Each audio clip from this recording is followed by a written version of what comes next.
We rush so much during the day, but not here. Here, we slow down together. But before we start, make sure you hit that subscribe button. By the way, what time is it where you are right now? The man who fixes umbrellas. It was the kind of rain that doesn't announce itself, no thunder, no drama, just the steady, patient kind that starts as a whisper and stays all afternoon, soaking everything before you realize it.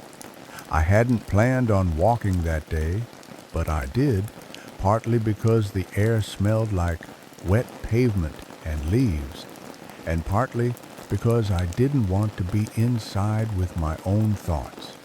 I turned the corner past the post office, the one with the flickering fluorescent light in the window, and that's when I saw him, a man I must have passed dozens of times without really seeing. He was sitting beneath a faded green tarp stretched between two street signs, hunched gently over a small wooden table cluttered with handles, metal ribs, fabric patches, and tools that looked older than I was. There was a hand-painted sign on the table that said simply, "Umbrellas repaired. While you wait." I stopped, not because I needed anything, but because something about the scene felt oddly still, like it belonged to a different kind of day. The man was thin, with a weathered face that looked like it had been taught by wind and rain, not years. He wore a wool cap, even though it wasn't cold, and his hands moved with the kind of care people usually save for delicate things. I stood there a few seconds longer than made sense, watching him work a broken rib back into place on a bright red umbrella, his brow furrowed like he was translating something. Eventually, he looked up, not startled, not impatient, just meeting my eyes with a look that felt like quiet permission. And for reasons I didn't understand at the time, I nodded and walked over. I didn't even have an umbrella with me, just a soaked jacket and a need for something I couldn't name. I asked, "Do you mind if I just watch?" And he smiled the smallest smile and said, "Rain finds everyone eventually, that's all." But it landed in me like something older than words. And so I stood there, beside a stranger under a green tarp in the rain, watching someone take their time with something most people throw away. I came back the next day, this time with an old umbrella I hadn't used in years. One I found stuffed behind winter coats in the hallway closet, bent slightly at the frame, its navy blue fabric spotted with age. I'm not even sure why I brought it, except that it felt like a reason to return without pretending I didn't want to. The rain had softened overnight, but hadn't stopped, and the air had that soft, silver weight to it that made everything slower. When I turned the corner and saw him again, he was already there, same tarp, same careful posture, working on something black and floral with a snapped handle. He didn't look up right away, but he did that thing people do when they sense someone familiar, and after a second, he glanced up and gave a single, slow nod. I held out the umbrella like it meant more than it did, and he took it with both hands, gently, like I'd handed him something worth keeping. "You remember how it broke?" he asked, not looking at me, just inspecting the frame. "Wind, I think," I said, though I wasn't sure. "It folded the wrong way and never quite came back." He nodded, like that made sense to him. That happens. Some things don't break. They just bend until they forget how to return. He said it like he was talking about more than umbrellas, but didn't press. He never did. I sat on the small stool next to the tarp. There was always an extra one, though he never pointed it out, and watched as he began his work. He didn't rush. He never did. He worked with a kind of reverence, like he believed the object deserved his full attention, even if no one else would have bothered. And maybe that's what stayed with me the most, not the fixing itself, but the way he made space for something broken without asking it to hurry, without making it feel ashamed for needing care. I didn't speak again for a long while. Neither did he. But I think we both understood something quiet was happening, the kind of connection that doesn't need words to be real. Just rain, just time, just a man who fixes umbrellas, and another who, maybe, needed to watch something get gently put back together. I didn't wait for the next rain to come back, I just came. The sky was dry that day, pale and tired like it had nothing left to say, but the man was still there, sitting beneath the green tarp as though the weather made no difference at all. I brought no umbrella, just a coffee in a paper cup and a need to sit somewhere that didn't ask anything of me. He glanced up as I approached and gestured lightly toward the spare stool, as if I'd always had a place there. He was polishing a curved wooden handle, not repairing it, just giving it attention like someone who still believed that care had value even when no one was watching. For a while, we said nothing. I sipped my coffee. He worked. The city moved around us, buses exhaling at crosswalks, shoes on pavement, distant snippets of people saying things they wouldn't remember. Then, without lifting his gaze, he said, "I used to teach." His voice was even almost casual, but I knew it wasn't. High school, literature. He rubbed the cloth slowly over the grain of the wood. 32 years.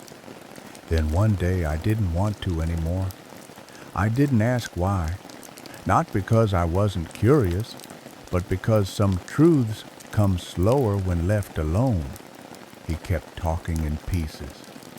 It wasn't one thing, just a slow forgetting of why I started, of who I was in the room. I don't miss the job. I miss the way silence used to mean something in a classroom.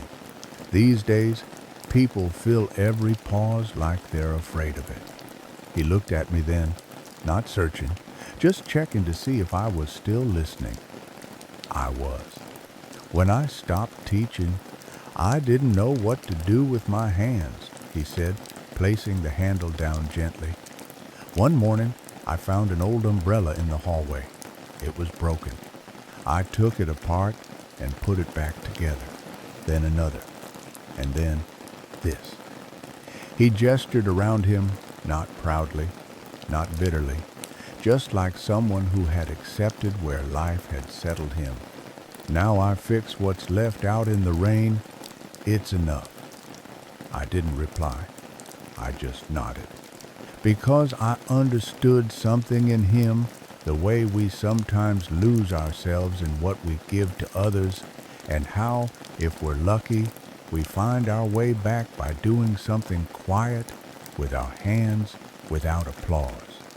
The kind of work that doesn't ask to be seen, but leaves something better than it found it.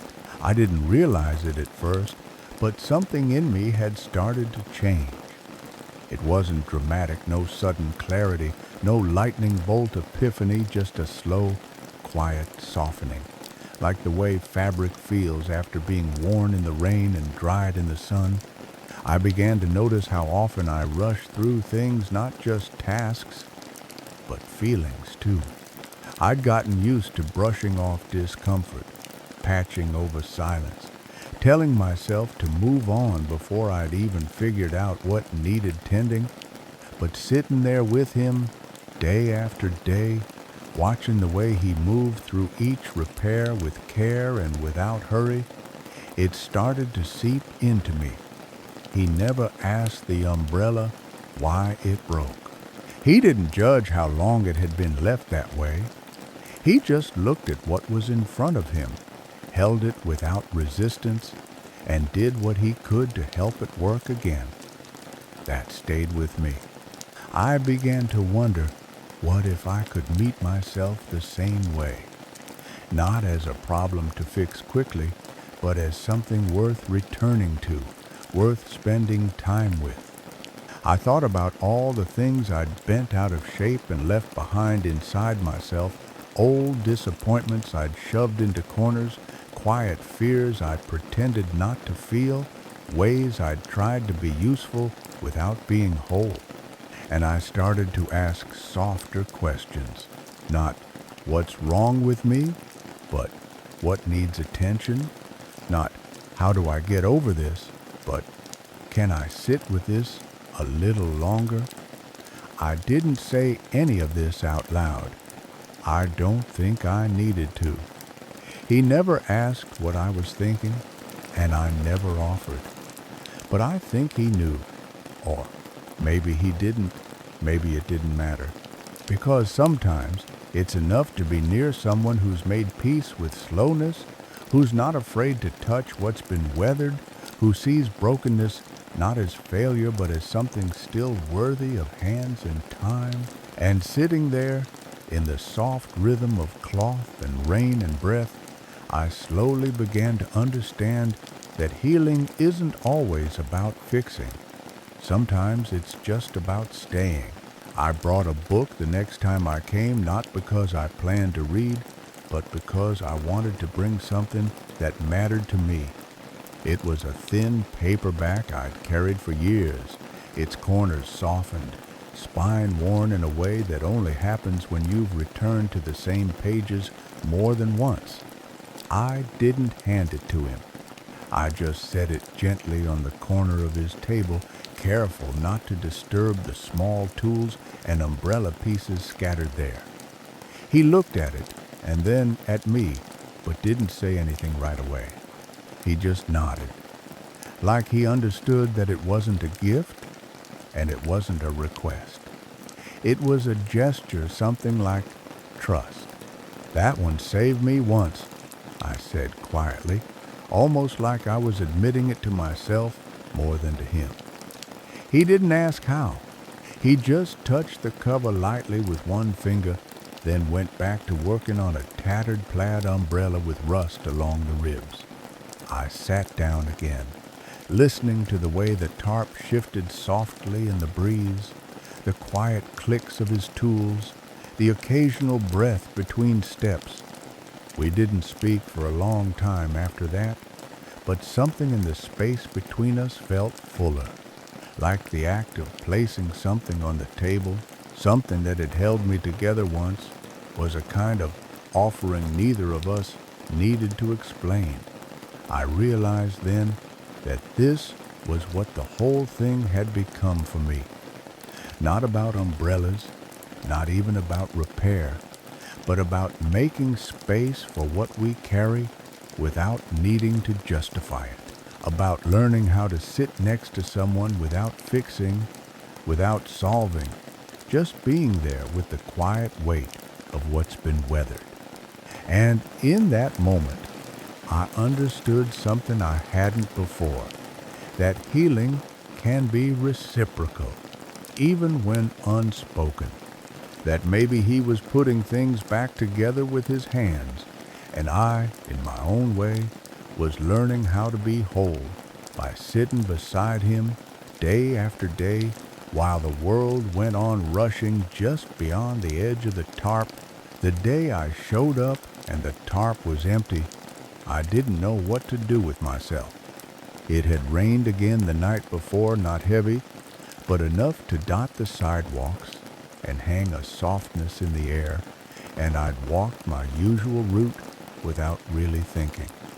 I turned the corner expecting the usual hush of that little green world, the steady hands and scattered tools, the small nod that had become its own kind of welcome. But the tarp was folded up, the stool was gone, the table was bare. Only a few wet leaves gathered where his chair had been, and the street felt strangely louder without the rhythm of his quiet work to muffle it. I stood there longer than I meant to, unsure whether I was waiting for him to return or simply trying to understand what the stillness meant. He had never told me if he came every day, never offered a schedule, and I had never asked. It had felt almost sacred not to like our meetings existed outside of time, part of a rhythm deeper than clocks. But now, faced with the absence of that rhythm, I felt something unexpected rising in me. Not panic, not worry, exactly, just a kind of hollow calm, the kind that comes when something meaningful disappears quietly, without a sound. I sat on the curb across from the empty space and held the warm paper cup in my hands, the way I always did. Nothing was wrong, and yet everything felt slightly rearranged. And I realized as I sat there beneath the slow-moving sky that what had begun as curiosity had quietly grown into something more, a ritual, yes, but also a kind of companionship.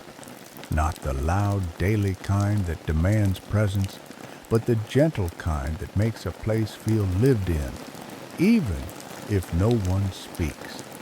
And in that moment, I understood the truth I hadn't wanted to name. We never really know when something ordinary will become something we'll miss. We just keep showing up until one day we can't, or it doesn't. And then we're left with the space it once held and everything we learned inside it.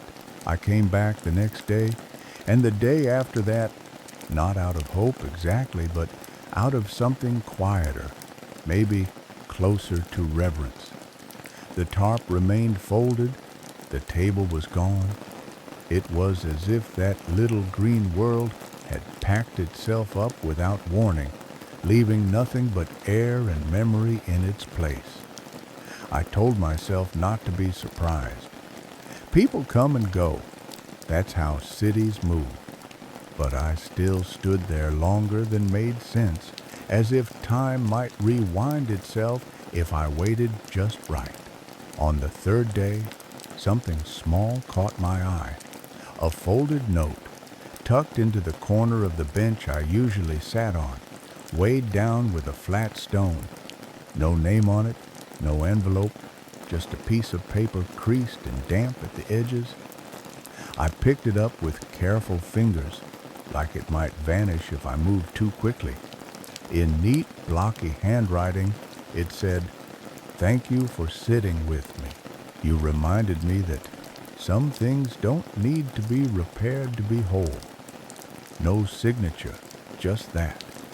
I read it 3 times before I folded it and placed it in my jacket pocket like something sacred. I didn't cry, not quite, but there was that soft tightening in the chest, the kind that doesn't ask for tears, just stillness. I sat down on the bench, now uncovered, and watched the sky shift from pale gray to a kind of golden blue.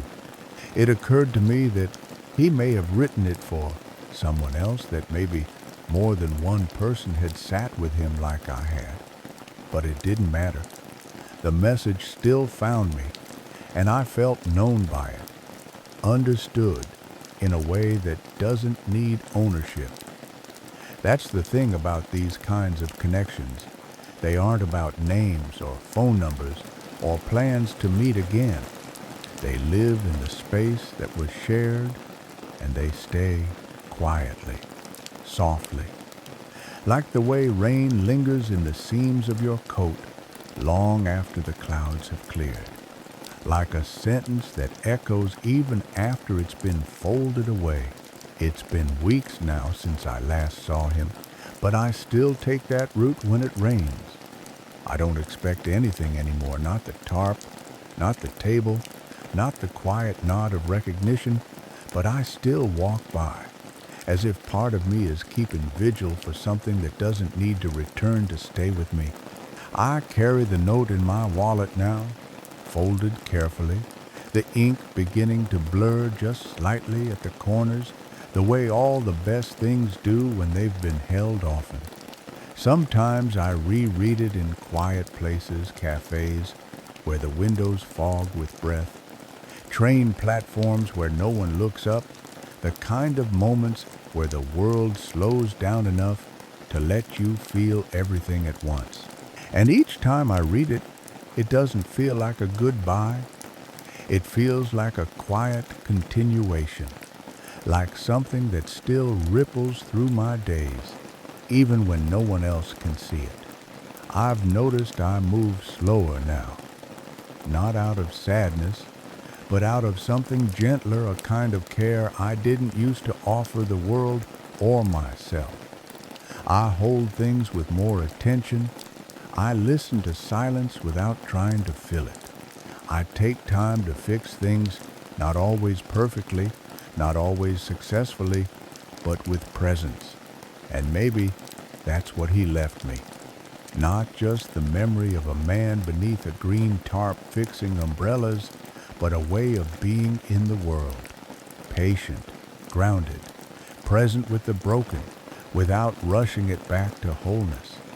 I think we meet people like that sometimes. People who pass through quietly, almost anonymously, and still leave something behind that doesn't wash away with the weather. Not a lesson, not a story, just a way of holding the world that stays with you long after they're gone. And when the rain comes now, I don't run from it. I walk slowly. Let it touch me. Let it remind me that there are people who sit with what's broken, not to fix it, but to honor the time it takes to feel whole again.